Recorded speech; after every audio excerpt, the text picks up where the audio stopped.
Բարև ձեզ սիրելի հայրենակիցներ, եթերում Արմարտ հաղորդաշարն է։ Մենք ներկայացնում ենք Արցախի պատմությունը, մշակութային ժառանգությունը, արցախյան կոլորիտը։ Արմատ, քանզի եթե մենք չիմանանք մեր անցյալը, չենք կարող կերտել ներկան եւ ապագան։ Այս հաղորդման թեման Քաշաթաղի շրջանի Միրիկ բնակավայրի հնագիտական հուշարձաններն են եւ հատկապես նրա առանձնահատուկ ամրոցը։ Թեմայի շուրջ զրուցելու ենք հնագետ Գագիկ Սարգսյանի հետ։ Բարև ձեզ, պարոն Սարգսյան, շնորհակալություն հրավերը ընդունելու համար։ Շնորհակալություն, որ կանչեցիք։ 2013 թվականին մենք միասին եղանք Միրիկ գյուղում եւ դուք նկատեցիք, որ Միրիկի վերևում կարծես թե Կիկլոպյան ամրոցի հետքեր կան եւ ձեռնամուխ եղանք սկզբնական շրջանում արտաքին, այսպես ասենք, հետախուզական աշխատանքներին։ Ինչ հայտնաբերվեց հենց առաջի հայացքից եւ ինչ կասկածեցիք, որ հետո ապացուցվեց պեղումների ընթացքում։ Վարչացանք Միրիկի վերևը, դա Միրիկ գյուղի վերևը մի հրվանդան կա երկար։ Եվ տեսանք, որ այնտեղ ամրոց կա, մեծ ամրոց։ 380 մետր երկարությամբ եւ առավելագույնը մոտ 30 մետր լայնությամբ։ Եվ այդ ամրոցը երկաթդարյան է։ Վերգետնյա նյութ ասում էր, որ դա 6-րդ դարի ամրոց է, Քրիստոսից առաջ։ Ամրոցը կառուցված է Կիկլոպյան շարվածքով, մեծ ահռելի քարերով, 4 շարվածքով, առանց շախի։ Քարերը պինդ դրված են, բայց ամրոցը բնականաբար այսքան տարիներում բավականի փլուզվել է։ Այն ինչ մենք տեսանք, ստիպեց, որ շատ ավելի խորը նայենք այդ հուշարձանին եւ հուշարձանը զննենք զուտ որպես ոչ միայն հնագիտական, այլև քաղաքական առումով։ Հուշարձանը իրենից ներկայացնում է մի մեծ քաղաք։ Քաղաք ասելով մենք գործ ունենք նախա քրիստոնեական շրջանի քաղաքների, որտեղ իր կառուցվածքով ծավալատարածային հուշարձաններով նա իր մեջ պարունակում է երկու մեծ ճարտարապետական համալիրներ։ Մեկը կառավարչական համալիրը, որտեղ արքայական դղյակն է եւ ներքին բակը ագորան։ Մյուսը կրոնապաշտամունքային համալիրը, որը բաղկացած է մի մեծ տաճարից, որը զիկուրատ ենք ասում, քուրքերի հրապարակից եւ դեպի այդ զիկուրատը ներքևից ամրոցի ստրոտից եկող լայն ուղղահայաց, լայն բարձրացող մեծ աստիճանավանդակ։ Աստիճանավանդակը ունի 70 մետր երկարություն, ներքևի եւ վերևի նիշերի տարբերությունը կազմում է 46 մետր։ Այսինքն 46 մետր բարձրությունը նա հաղթարում է 70 մետր թեկադիր լանջով։ Արքայական մասում, որը առանձնացված է հիմնական ամրոցից, կամ 3 մետր լայնությամբ մի հզոր Փարիզ, որը փակում արքայական մասը ամրոցից անջատում է։ Եվ այդ 3 մետրանոց Փարիսպի վրա Փարիսպը կառուցված է ահռելի քարերով, 4 շարվածքով, եւ որից ներս կան արդեն ներքին կառույցները, արքայական դղյակի, նրանք կառուցված են ավելի փոքր պատերով եւ շատ անգամ այդ պատերը օրթոստատ կողքի իրացից կանգնած քարեր են։ Արքայական տարածքում նկատվում է մի արքայական համալիր, որը բաղկացած է մի քանի սենյակներից, իսկ դիմացը մի փոքրիկ ներքին բակ։ Ասեմ ձեզ, որ այդ ներքին բակը կառուցելու համար կառուցողները ամրոցի հյուսիսային կողմում 10 մետր բարձրությամբ հենապատ են շարել, 2 աստիճանով։ Եվ այդ հենապատը շարել են նրա համար, որ այդ թագավորական արքայական մասը ունենա բաց հրապարակ, բաց բակ, ներքին բակ։ Բացի այդ համալիրից, որը բաղկացած է ներքին բակից եւ բազմասենյակային համալիրից, այդ արքայական կառույցի դիմաց կա ավելի մեծ բաց բակ, որին միանում է ամրոցի մյուս ծայրից եկող ամրոցի հիմնական ճանապարհը։ Այսինքն հիմնական ճանապարհը մտնում է ներքին բակ, ընդեղից մտնում արքայական դղյակ, որը իր հերթին ունի ներքին հրապարակ բակ։ Դա արխայական վարչակարգավարչական կառույցի մասին։ Իսկ ինչ էին իրենից ներկայացնում կրոնապաշտամունքային կառույցները։ Իսկ ինչ վերաբերում է կրոնապաշտամունքային, որը շատ ավելի մեծ է եւ շատ ավելի բարդ, նա բաղկացած է ժայռակեր դարպասներից, որի հետևը կա մի ժայռափոր սենյակ։ Երկհարկանի սենյակը, որի ստորին հարկը փորված է բնահողի բազալտի ժայռի մեջ։ Բազալտի ժայռը կտրել են եւ մեջը մի սենյակ են բացել։ Եվ այդ սենյակի լայնությունը 5 մետր է, խորությունը 280, 7 մետր երկարությամբ։ Այդ սենյակի վերևը երկրորդ հարկում արդեն բնահողի վրա դրված է մի ուրիշ սենյակ երկրորդ հարկի մակարդակին։ Այսինքն այդ սենյակը եղել է այդ մասը եղել է երկհարկանի։ Իսկ դա ասեմ ձեզ երկաթի դարի ժամանակը Քրիստոսից առաջ 9-ից 6-րդ դար երկհարկանի սենյակ։ Մեջը մենք գտանք բազմաթիվ խեցեղեն, որոնք վերաբերում են հենց այդ շրջանին։ Մի բավականին շատ կլոր քարեր, որը մենք պարունակորեն անվանում ենք պարսատիկի քար, բայց նա կստամանանի ինչ-որ արարողությունների համար է, որտեղ սա քանի որ կրոնապաշտամունքային տարածքում է, այս սենյակը նախատեսված էր քուրմերի համար։ Քուրմերը ստեղ իրենց սակատարությունը չէին կատարում, բայց ստեղ ապրում էին։ Քուրմերից այս սենյակից հետո գալիս է մի փոքրիկ մի 7 մետր 8 մետր տարածքով պատով փակված մի տարածք, որտեղ կանգնած են 10, 12, 14 միգուցե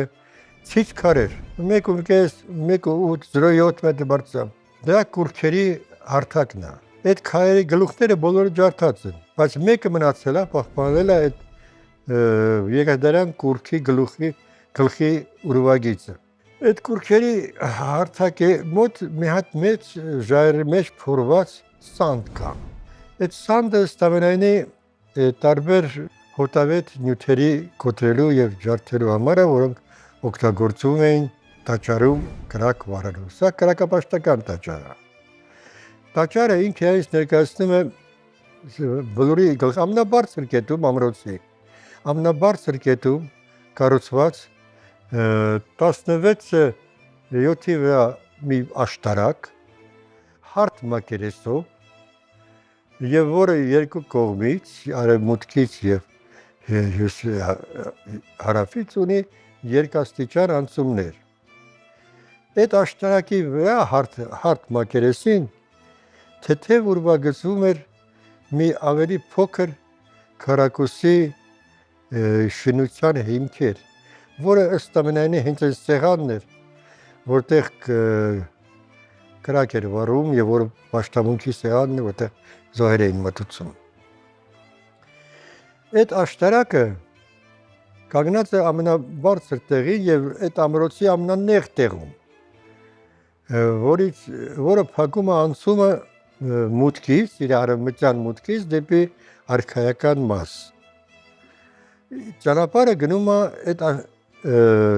այդ աշտարակի տակով երկրորդ հրվանդանով, ժայռերի երկրորդ հրվանդանով։ Իսկ աշտարակի հյուսիսային լանջին կպնում է զիկուրատի աստիճանավանդակը։ Շատ հետաքրքիր կառուցվածք ունի աստիճանավանդակը։ Նա սկսում է ամրոցի հյուսիսային լանջի ստորոտից, որում ասեմ, դեպի այդ աստիճանավանդակը հյուսիսային լանջի տակով մոտ 200 մետր գալիս է քարաշեն ճանապարհ, որը սալահատակված է եւ որը ունի հենապատեր մի կողմից հողը պահելու համար լանջի սահոսքները, մյուս կողմից որ հարթությունը պահի, տենց իրան բարձրացրել են գետնից։ Այդ սալահատը ճանապարհը սարածածկ գալիս է ուղիղ մինչև աստիճանավանդակի ստորոտը, որտեղ գտնվում է աստիճանավանդակի շքամուտքը։ Շքամուտքը այս ներկայացնում է երկու կողմից քարերով շարված 2 մետր լայնությամբ, 260 լայնությամբ Երկու կողմից մեծ քարերով շարված 6 աստիճանով մի անցում։ Քարե աստիճաններ, մնացել են քարե աստիճանները։ Այդ աստիճաններով բարձրանում ենք վերև եւ մտնում ենք մի 8 մետր լայնությամբ մեծ աստիճանավանդակի վրա։ Սա էլ բարձրանում է մի 7-8 մետր եւ հանդիպում է Ժապավանաձև աստիճանավանդակի, որը բարձրանալով հասնում մինչև Ամրոցի վերևի աշտարակը։ Այդ աստիճանավանդակը երկու մասից է՝ Ժապավանաձևը եւ սովորական աստիճանավանդակը։ Այդ սովորական աստիճանավանդակով մենք հաշվեցինք մոտ 28-30 աստիճաններ։ Նրանք շատ վատ են պահպանվել, բայց կարող է եւ ավելի լինի, որովհետեւ դե գիտեք, այսքան տարիներ երկրաշարժման քայլավ չեն պատվավել, բայց ամեն դեպքում հնարավոր է մոտավոր հաշվել 30-ի մոտ աստիճաններ, որոնց բարձրությունը 80 սանտիմետրից 60-ից 80 սանտիմետր եւ խորությունը 1.10 այդ աստիճանները հաջորդաբար բարձրանում են, գնում են, հասնում են մինչև Զիկուրատի հրապարակը։ Իսկ Ժապավանաձև հրապարակը, որը երկու կողմից շարված է 1.5-2 մետր բարձրությամբ քարաշեն պատով, ըստ որում քարաշեն պատը, քանի որ դրած է թեգադիր լանջին, իր հորիզոնական շարվածները այնպես են, որ այդ հորիզոնական շարվածները չխանգարեն, չքանդվի բանի, թեգադիր աստիճանավանդակի զանգվածին։ Այդ զանգվածը, քանի որ 1.5-2 մետր բարձր է ներքևից, նա ամբողջովին քարաշեն է, մեջը ամբողջովին քարի լիցք է։ Եվ այդ Ժապավանաձև աստիճանավանդակի մեջ կան 4-5, եթե միգուցե 6 հարթակներ։ Հնանք հարթակներ են, որոնք անջատված են հիմնական աստիճանավանդակից եւ կազմում են ելի հաջորդաբար մի 6 հորիզոնական հարթակներ։ Դրանք էլ են գնում բարձրանում մինչև Զիկուրատի հիմնական աշտարակը։ Իրականում դա զիկուրատ էր։ Ձևաբանորեն սա իհարկե մենք անվանում ենք զիկուրատ։ Զիկուրատ նշանակում է բառացիորեն, եթե թարգմանենք հակադրենով, նշանակում է տաճար Սարի գլխին, Սարի գլուխ, Սարի գագաթ, կամ ասենք թե տաճար Սարի գլուխ։ Այդ երևույթը հայկական չի, դա միջագետքյան երևույթ է եւ այնտեղ այդ զիկուրատները շատ են եւ նրանք բոլորը կառուցված են արհեստական բլուրների վրա։ Այսինքն այնքան որ այնտեղ սար չկա, նրանք աղյուսաշեն սար էին սարքում, աղյուսաշեն բլուր էին սարքում հում աղյուսից եւ այդ հում աղյուսի վրա գագաթին դնում էին իրենց տաճարը եւ աստիճանավանդակը բարձրանում էր այդ տաճարի մոտ։ Բայց քանի որ մենք հայ ենք, մեր մոտ սար կա եւ ինչքան ուզես, այդ տաճարը դրել ենք Սարի գլխին եւ Շիշային լանջից աստիճանավանդակը բարձրանում է դեր։ Ինքը Ամրոցը երկար է 370 մետր, բայց որ բռնում մեջտեղից կտրում ենք ընդլայնական կտրվածք, ստացվում է որ սա Սարի գլխին կանգնած տաճարը։ Այսինքն զիկուրատի ձև։ Ամրոցը, քանի որ բաղկացած է երկու մասից, չունի բնակելի տեղ, որտեղ ժողովուրդը ապրեն։ Ընդհանրապես Ամրոցի միջնաբերդը, իսկ մենք խոսում ենք Միրիկ Ամրոցի միջնաբերդի մասին, միջնաբերդը նախատեսված է ժողովրդի պաշտպանության համար։ Արշավանքների ժամանակ ժողովուրդը մտնում էր այդ միջնաբերդի փակ տարածքում, պաշտպանվում էր եւ այնտեղ կային բնակարաններ։ Ամրոցում բնակելի տարածքներ կային։ Այս Ամրոցի միջնաբերդում ոչ մի բնակելի սենյակ չկա։ Միայն պաշտամունքային համալիր եւ արքայական համալիր։ Այսինքն սա հնագույն քաղաքի կառուցվածք է, որը ունի վարչակարգական եւ կրոնապաշտամունքային մասեր։ Ժողովուրդը այստեղ ապրում էր դարավանդների վրա։ Լանջերին դրված են քարաշեն դարավանդներ, էլի կիլոմետր շարվածքով 6-8 մետր մնացել են, ահռելի պատերով եւ այդ դարավատների վրա ապրելա ժողովուրդը։ Միջնաբերդում ժողովուրդ չի ապրել, միայն քուրմերը եւ իշխան։ Ամրոցի անվան հետ կապված աղբյուրներում կամ մասնագիտական գրականության մեջ որևէ տեղեկություն կա։ Ամրոցը մենք համարում ենք, որ դա աղահեջ ամրոցն է։ Ինչ է նշանակում աղահեջ։ Միշտարյան նախկիներում այդ Լաչինի շրջանը, այդ Աղավնո գետի հովիտը եւ Աղավնո եւ Հոչանց գետի հովիտները կոչվում են Քաշաթաղի շրջանը։ Քաշաթաղի շրջանի, հա, Քաշաթաղի։ Նրանք մտնում են Սյունյաց նահանգի աղահեջ գավառի մեջ։ Ըստ որում աղահեջքը միշտ գրվում է հոգնակի։ Մենք չունենք դրա եզակի անունը։ Աղահեջ վերջում ք։ Այսինքն աղահեջ քաղաքի գավառ։ Բայց քանի որ մենք այդ աղահեջ գավառը չունենք քաղաքը, մենք գտնում ենք, որ սա աղահեջն է։ Քանի որ ելնելով այն իրողությունից, որ Ուրարտագետ լեզվաբան վերցնելով Սովինարի ռուս երկրորդ արձանագրությունը, այնտեղ դուրս է հանել Էլիանի երկիրը, որը ըստ լեզվաբանական վերափոխումների կարելի է կարդալ որպես աղահեջ։ Ինքը կարդում է դա որպես աղահեջ Էլիանի երկիրը, մենք ընդունում ենք իր այդ կարծիքը եւ այս ամրոցը կոչում ենք աղահեջ։ Քանի որ ամրոց եւ ժամանակագրորեն է բռնում այդ ընթացքում։ Այս ամրոցը մենք փաստագրեցինք, որ նա իր սկիզբը բնակության սկիզբը սկսում է Քրիստոսից առաջ 9-րդ դարից եւ ավարտվում է 6-րդ դարում։ 6-րդ դարից հետո այստեղ բնակություն չի լինում։ Կան առանձին նյութեր, բայց ամրոցը ինչպես այդպեսին չի գոյատևում։ Եվ 9-րդ դարից առաջ այստեղ բնակություն չի եղել, որտեղ մենք չունենք ոչ մի նյութ 9-րդ դարից առաջ։ Իսկ մենք գիտենք, որ Ռուսաստան երբ որ գրավում է երկրները, այն ժողովրդին քշում բերում է Ստեփանի Ավազան իր ավարով, իր անասուններով, կենթայիներով, այս ամրոցը լքվել է։ Չի հրդեհի հետքեր չկան,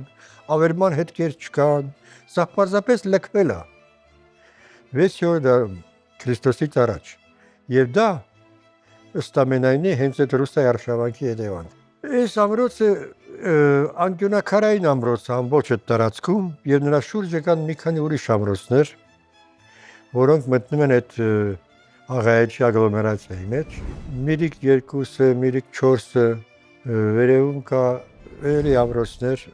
եւ ընդհանրապես Աղավնոյի հովիտը ամբողջը կարելի է մտցնել այս ամրոցի ազդեցության գոտու մեջ, քանի որ ամբողջ Աղավնո եւ Հոչանցի հովտում կան 10 ամրոցներ բրոնզ եկեղեցական շրջանի եւ դրանք բոլորը այս աղահեջի ագլոմերացիայի մեջ են մտնում։ Փաստորեն մենք այստեղ գտանք որ Սյունյաց նահանգի աղահեջ գավառի մայրաքաղաք ամրոցը, որը Միրիկ 1 ամրոցն է, գտանք, որ դա գտնում է Քաշաթաղի շրջանի Միրիկ գյուղում, Միրիկ գյուղի ամրոցն է։ Շնորհակալություն, սիրելի հայրենակիցներ, մենք ավարտեցինք հերթական հաղորդումը, մեզ կարող եք դիտել Երկիր մեդիայի YouTube-յան ալիքում եւ Facebook-յան սոցիալական ցանցում։ Բարին ձեզ, կհանդիպենք։